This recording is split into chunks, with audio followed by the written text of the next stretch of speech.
It is a long-held tradition online to hate on the newest Battlefield title. Don't be sad. This is just how it works out sometimes. I am not overconfident. I'm just better than everyone else. It goes all the way back to the Battlefield 2 days. When Battlefield 3 launched, all we heard about was how it had been console-fied and casual-fied, and as great as Battlefield 3 was, it just couldn't beat Battlefield 2. And then when Battlefield 4 launched, we heard how amazing Battlefield 3 was. And years after Battlefield Hardline, when Battlefield 1 launched, well, actually no, everyone really liked Battlefield 1, and Hardline was kind of forgotten. You get the idea though. The Battlefield community is pretty fickle overall.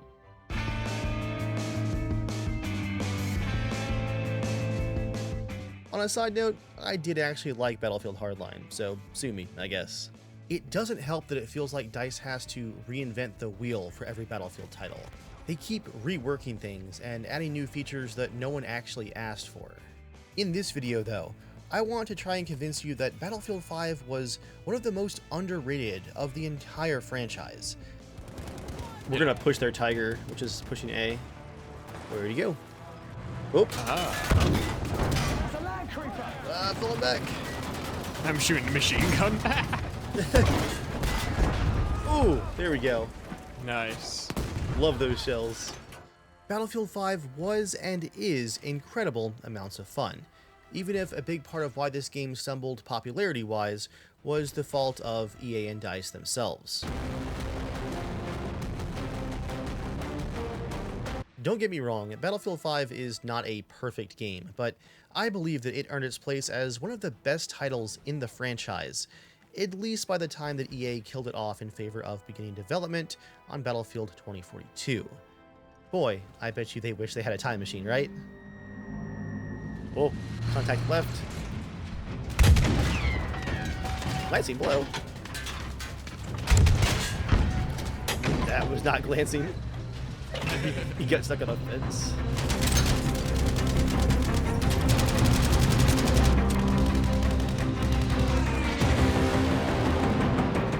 This is awesome!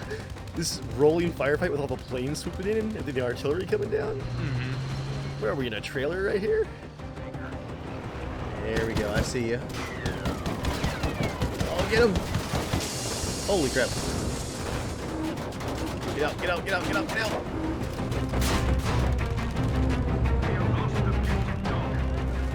Come on, keep chasing.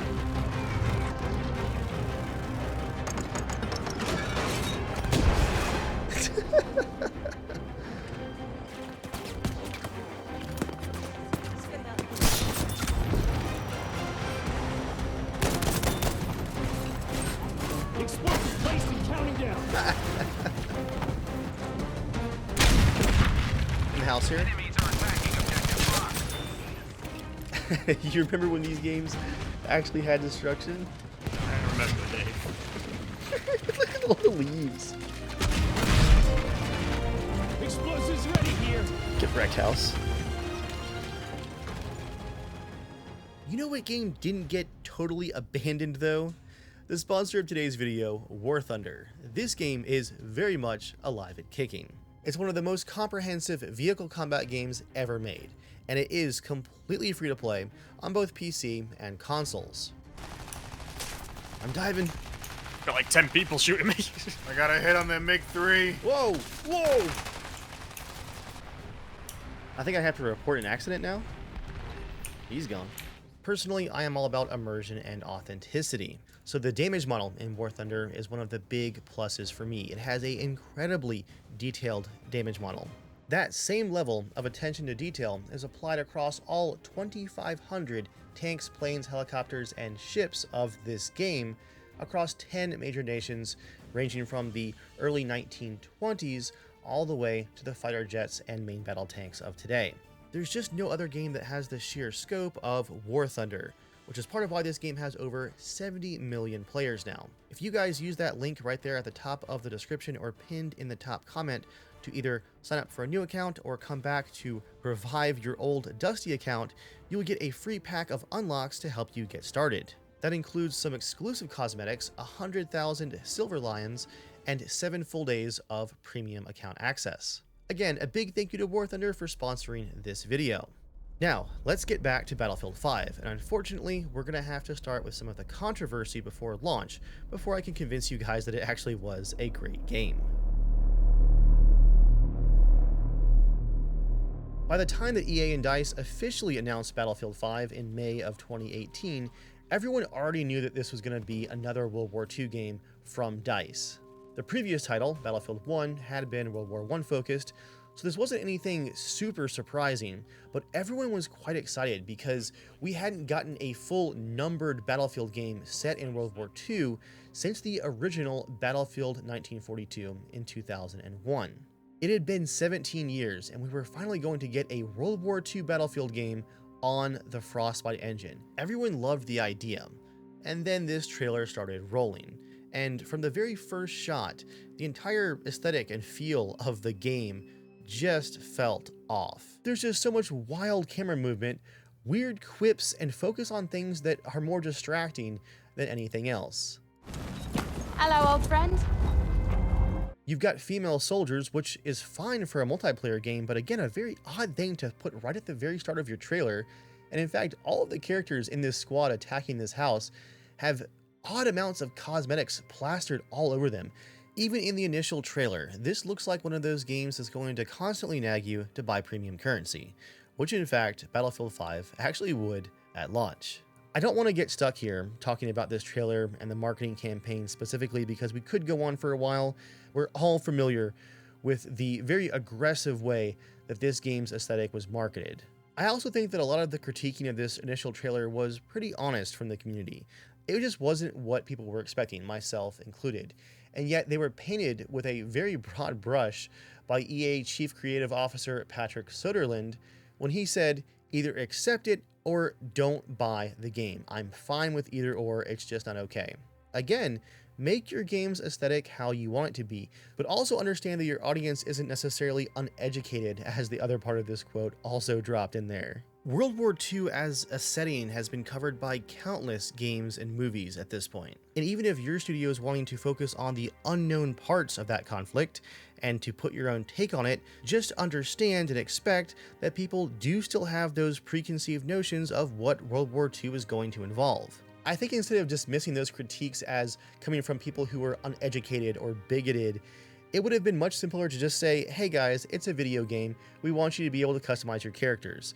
You also can jump out of a plane, launch your parachute, and then jump off of a bridge afterwards and deploy your parachute again, while the pilot above you jumps out of the plane to launch a Panzerfaust at the plane chasing him.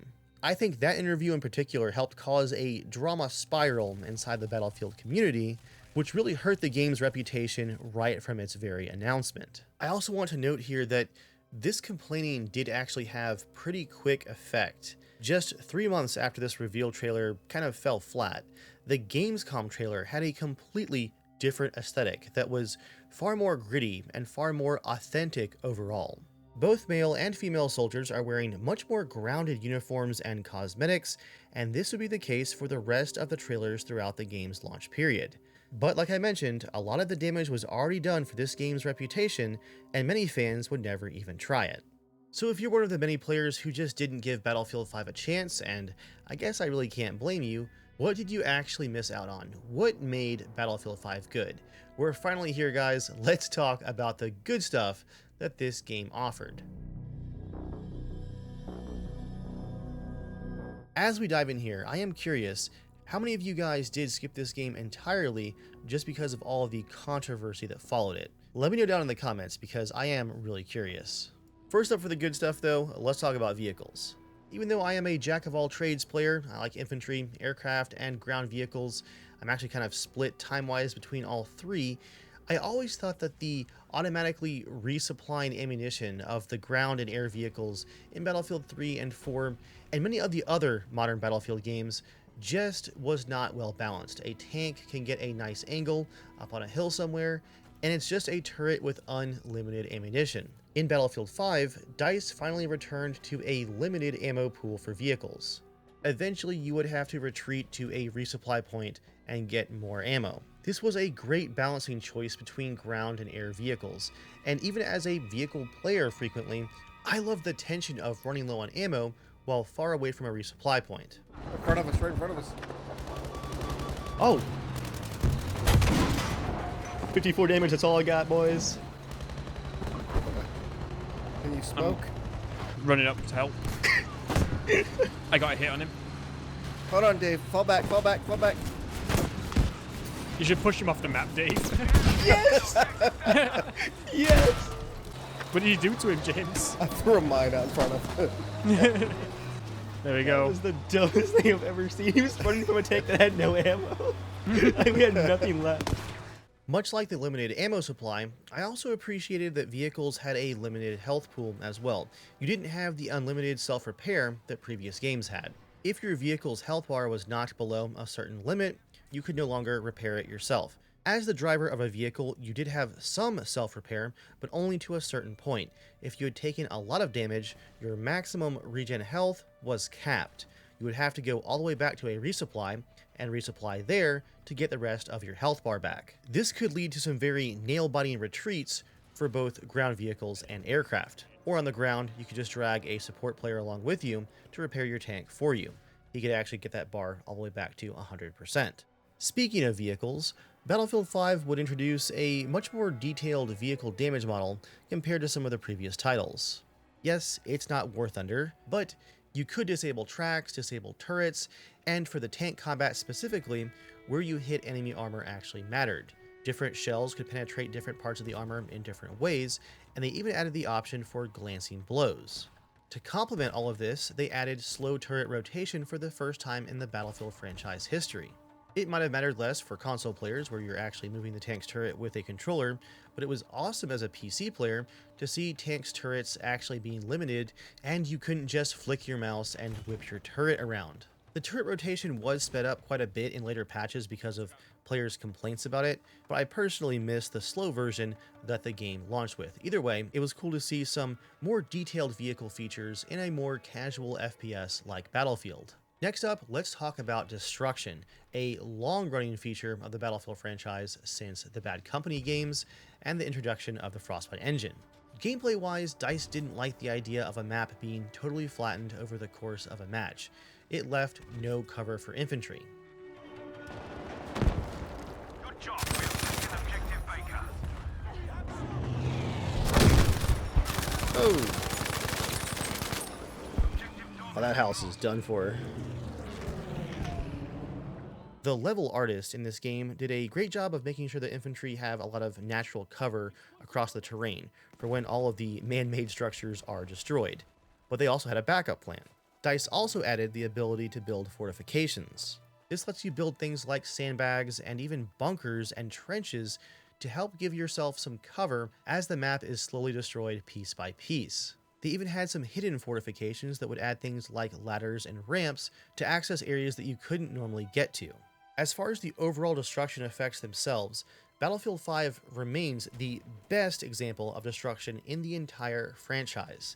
Nothing else beats both the macro destruction in Battlefield 5, the overall amount of just different things that can be destroyed, but also the micro destruction, with how detailed the destruction effects could be in some cases. In a lot of the previous Battlefields, you could actually pick out which buildings were destructible, and they would collapse in very predictable, kind of pre-baked and pre-animated ways. While you still see some of that in Battlefield 5, this game had a far bigger variety of buildings that could be totally or near totally destroyed. I'm hitting him with falling debris from the house. Well, the destruction physics themselves were also incredibly detailed, with actual physical effects applied to them. If a tank shell hit the inside of a wall from the outside window, for example, the wall would actually blow outwards instead of just collapsing in a pre-done animation. The destruction effects in Battlefield 5 are just next level, and because they're so detailed, a battle across a map really never looks the same no matter how many times you play it. The overall destruction options in this game also came into play big time in the Firestorm game mode, which we're going to talk about here in just a minute. As far as the setting and aesthetic of Battlefield 5, DICE's near obsession with focusing on the unknown parts of World War II, quote unquote, was initially, I think, an issue for the game, just because, again, people have their expectations for what they're going to see in a World War II game. But as the game's live service progressed, and the game's content filled out with more familiar settings, the less familiar maps, the ones set in Rotterdam or in the eastern parts of France early on in the war, actually felt like they complemented the game pretty well, just because odds are you're not going to see many maps like that in future World War II games. I just wish they hadn't focused on those more unknown parts of World War II so heavily without adding in some staples there around the launch of the game. After all, everybody expects a Normandy map or a Stalingrad, and overall I think there could have been a better balance for the known and unknown parts of the game that were presented. But still, again, by the time the live service for this game ended, the overall amount of content available was quite varied, which was pretty cool to see. That sniper was creeping around like a 3-star in Hunt, just oblivious. I got him. You hate to see it. Battlefield 5 was also the first game to feature complete soldier cosmetic customization. We'd already seen some weapon and vehicle customization in Battlefield 1, the previous title, but this was the first Battlefield game where you could actually completely customize your soldier top to bottom. This was a level of customization that we had never seen in a Battlefield game before, and they even added things like adding decorative decals to your planes, once again like War Thunder. At launch, the options for cosmetics were pretty bare bones, and I'll talk in the negative section of this video about some of the issues that came along with the overall cosmetic selection in Battlefield 5, but it was still very neat to finally have the option to completely customize your soldier top to bottom in a Battlefield game. As far as the gameplay itself goes, I think Battlefield 5 struck a really nice balance between authenticity and accessibility. Battlefield 5 backed off from the 3D Dorito spotting that we had seen in the game since the Battlefield 3 days. Battlefield 3, Battlefield 4, Battlefield 1 had the option to pop out of cover or just spam where the enemy might be and hit Q on the keyboard if you're playing on PC to spot the enemy, at which point for 5-6 seconds they've got a giant 3D triangle over their head to help you track them and shoot them. Battlefield 5, on the other hand, did away with that spotting system almost entirely. Only a few special tools in the game, like the spotting camera and a couple of the plane loadout options, can actually 3D spot infantry and vehicles on the ground. In most cases, if you're on foot, spotting tools like the flare pistol just provides enemy markers on your minimap. I much preferred this less visually cluttered and less hand-holdy way of doing spotting here in Battlefield 5. I also appreciated some new team play options in the gameplay setup, including the ability to revive a squad mate even if you weren't a medic. It was just going to come with a time penalty, and it was going to take longer to get him up off the ground and back into the fight. The game also added squad leader support call-ins, which gave your individual squad a goal to work towards besides just being higher on the leaderboard. If your squad gathered up enough points over the course of the match, you could call in some resupply drops, you could call in some vehicles, an artillery strike, or even a V1 rocket, which was devastating if you dropped it on a cluster of enemies. Oh, behind. Oh! Near the map border. Okay. That was probably 8 or 9 plus a tank. Nice. For infantry, the weapon ballistics were far improved in my opinion over Battlefield 1. DICE removed the random cone of fire and the random spread that a lot of the automatic weapons had in Battlefield 1 and replaced it with a more traditional bullet drop and recoil based system. As much as I love Battlefield 1, the infantry weapons, outside of maybe the bolt action rifles, just feel better in Battlefield 5. There were also a couple of side gameplay additions that don't get used very often, but I think are very, very neat, and I wish that we would see them return in future games. You had the ability to tow stationary guns with a number of vehicles, and when pulled off, this could be very, very neat. You could also, in Battlefield 5, throw enemy grenades back. I think I've used this like 3 or 4 times in probably close to 900 hours in this game, but when it works, it is so cool. Objective Charlie is out. Health, Dave.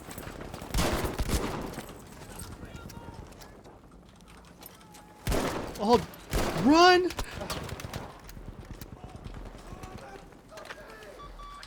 we have now taken objective Baker. They're just coming from everywhere. I threw the grenade back and then shotgunned them. Oh. And the game also came with a number of features that we didn't realize we were actually lucky to still have at the time, only because we would later lose them in Battlefield 2042. The game came with a full server browser, global chat, and a scoreboard complete with your kill-death ratio. That was expected at the time, but as we found out with 2042, those things apparently can be taken away. Battlefield 5's maps were also quite incredible looking, with extremely detailed textures and lighting, and this was even one of the very first games to use ray tracing, which was considered kind of gimmicky at the time, but is now very much the mainstream way of doing lighting for games. I do want to note here that while the individual maps had some really fantastic artwork and lighting and texture work, the overall theme and aesthetic of the game was far less dialed in compared to, for example, Battlefield 1. Battlefield 5 was just trying to do so many different locales and so many different settings that the maps just didn't feel quite as cohesive as the ones in Battlefield 1 did. All that being said, they did look amazing individually. They also had some very thoughtful design tweaks, including the option for having multiple spawn options for uncappable deploy points to help a team escape a spawn trap. Oh, plane crash. Oh, tank. Now, debris. Get me out of here. Battlefield 5 also had one of the best feeling player controllers in the entire franchise, in my opinion. The player controller is how your player character interacts with the world. It's how you shoot your weapons, how you climb obstacles, how you crouch, how you go prone. The movement system in Battlefield 5 was like nothing we'd ever seen before. You had options for even laying on your back with a weapon, which would become an issue balance-wise with people laying on their backs with medium machine guns in shadowy corners. But overall, I absolutely love how the player movement feels in Battlefield 5. I wish that they would just copy and paste this exact movement system for the next Battlefield title. It's just so good. You could even fall off of a cliff or a ledge, spin around, tap the jump button, and your player character would grab onto the ledge and pull themselves back up. It almost felt like an action game player controller, which was a little bit strange for a World War II massively multiplayer combined arms shooter, but it makes more sense that DICE added this detailed player controller when you consider the Firestorm Battle Royale game mode, which was, for me, a surprise hit.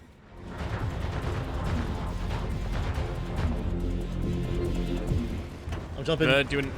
Going down. Oh, I guess we'll go with Fergie. Why are there so many people at dig site? 5 squads. You know, I found a Gavir and a shotgun in the first house. I'm with you, Dave. I'm down. I'm Got gonna him. get killed. Coming Pushing to to the barracks. James. Got him down. He's down. Nice. Well, he's not dead. He's down. But... Got him. He's down. This guy's still Oh, here. shit, he's coming for you. He's like a crawling floor zombie. He insta-died for me. There's a guy here, Dave. Do you want to finish him off? Let me finish him out. Let me do it, Dave. Let me do it. I was doing the slow pistol shots. I'm just going to lay it out there, guys. Firestorm was incredible, and it is an absolute shame that DICE did not allow Criterion to support it with additional patches, and it's a shame that the player base died off so quickly there in Firestorm. Firestorm was the first Battle Royale game to feature full vehicles, not just transports, although there are those as well, but tanks and even helicopters as well. When you combine the vehicles, the excellent player controller where you can drop out of cover and grab onto ledges and jump and vault, and everything just felt so good for the movement. When you combine all of that with the destruction in the game and the incredible visuals, Firestorm for me was what I had hoped for in PUBG, which I also liked, but Firestorm just felt so polished. It was the familiarity of Battlefield and the DICE visual polish with this great player controller in that Battle Royale package. I could go on and on about Firestorm, but I might save that for a separate video. The final big positive for Battlefield 5's content was the release of the Pacific Expansion Pack. That was peak Battlefield 5 in my opinion. This added an entire new theater and finally added the Americans and Japanese to the game as well. The DLC also launched with 2 excellent new maps, and over the next couple of months they would release a couple of additional maps set in the Pacific Theater, including their version in Battlefield 5 of the classic Wake Island map. This was probably the peak of Battlefield 5 when it was still under active development. Players were finally really excited about the game, and the player counts were jumping. We're not where we need to be. Pick it up. See?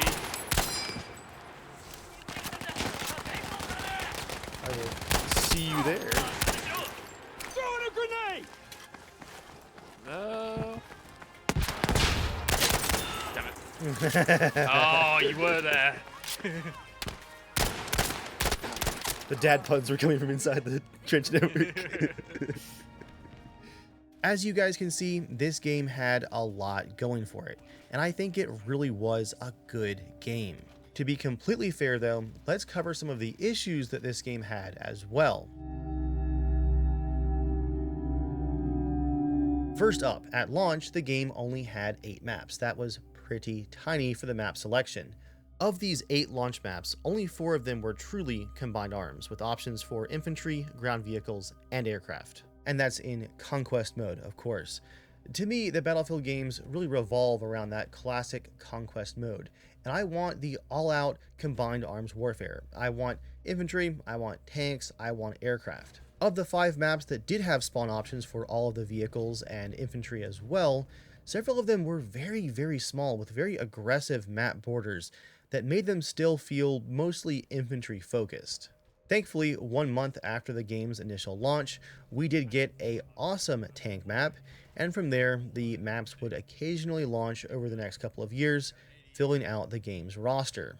Although I mentioned cosmetics as being a positive for the game in the positive section of this video, I've got to mention it here in the negatives section as well, because the availability of all these cosmetic options was definitely a downside at times. DICE did release some rather goofy Christmas cosmetics, nothing quite as ridiculous as some of the cosmetics that we saw in the initial reveal trailer, but really starting to push things still. And of course, the player base being the player base, a lot of people really enjoyed just making ridiculous looking characters, which were quite distracting in the multiplayer. I don't know if I would actually want such deep customization in a Battlefield game, just because I've seen how distracting it can get for the overall look of the game.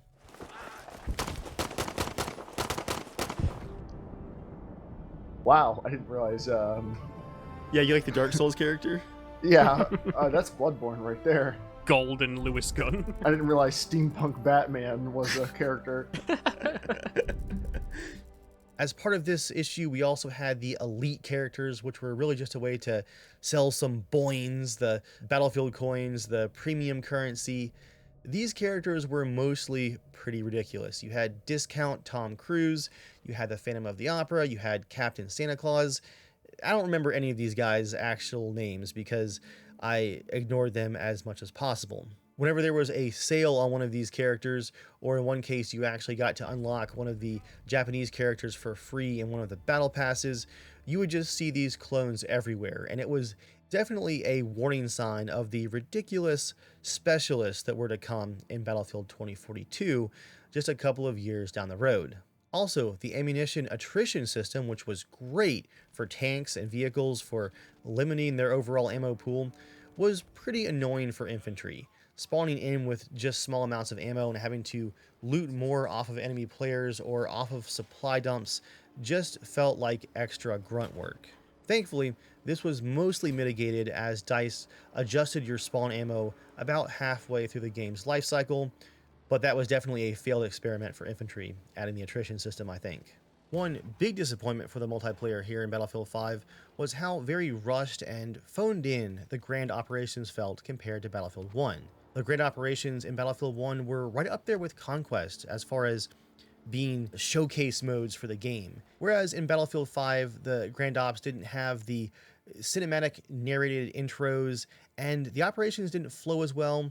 They really felt like they were barely retouched versions of the Conquest versions of the maps, and it just didn't feel nearly as important to the devs as Grand Ops felt for Battlefield 1. Battlefield 5 also went through a number of wildly swinging balance patches.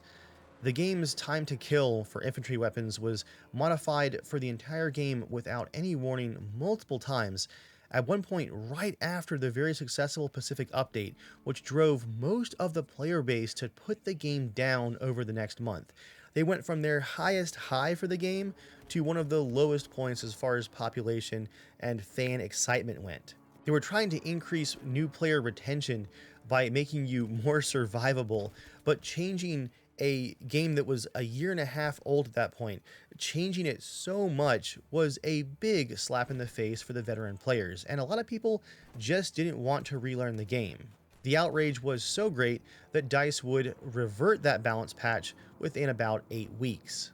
Wild balance changes like that would happen multiple times over the game's lifecycle, including a issue at launch where you could equip one of the German bombers with a complete loadout of just tons of bombs, and even bomb the enemy deployment before they could even move. Balance issues and some of those wildly swinging game design changes played a big part, I think, in driving players away that had already taken the step to give Battlefield 5 a chance.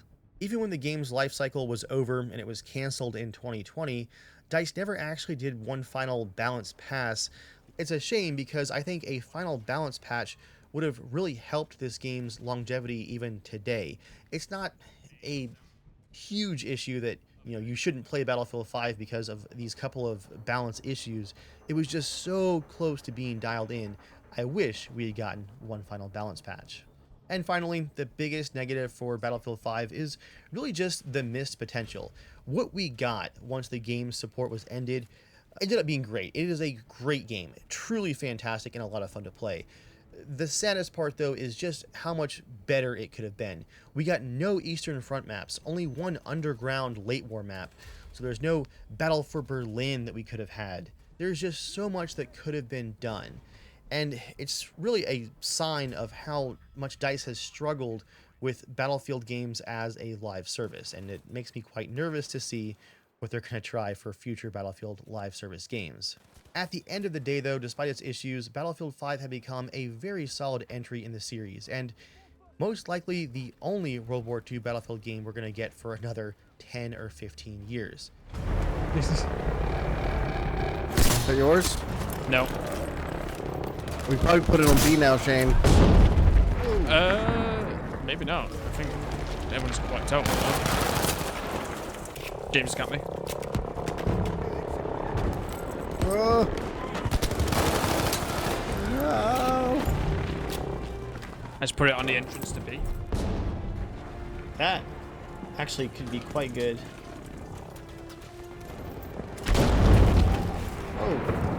Oh. 10? Nice. You saved my life too. Let me get you up. There's a lot of them outside. There's a lot of I them. don't care. I'm coming for you. Another cup. Good lord. Oh, save me again. Save me twice in a row. Those last 3 V1s won the round. Oh, man. That was crazy.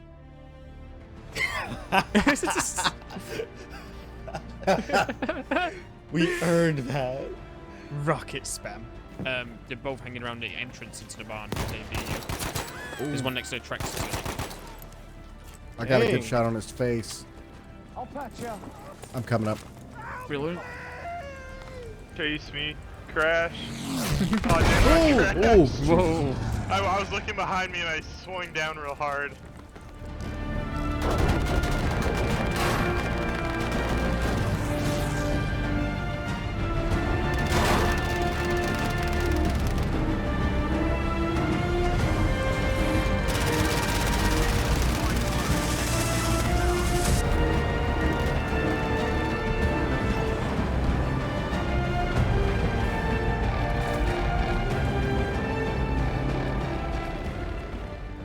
So, if you're one of those players who skipped Battlefield 5 just because of all of the controversy, I encourage you, give it a second chance. It is a really solid title at its core.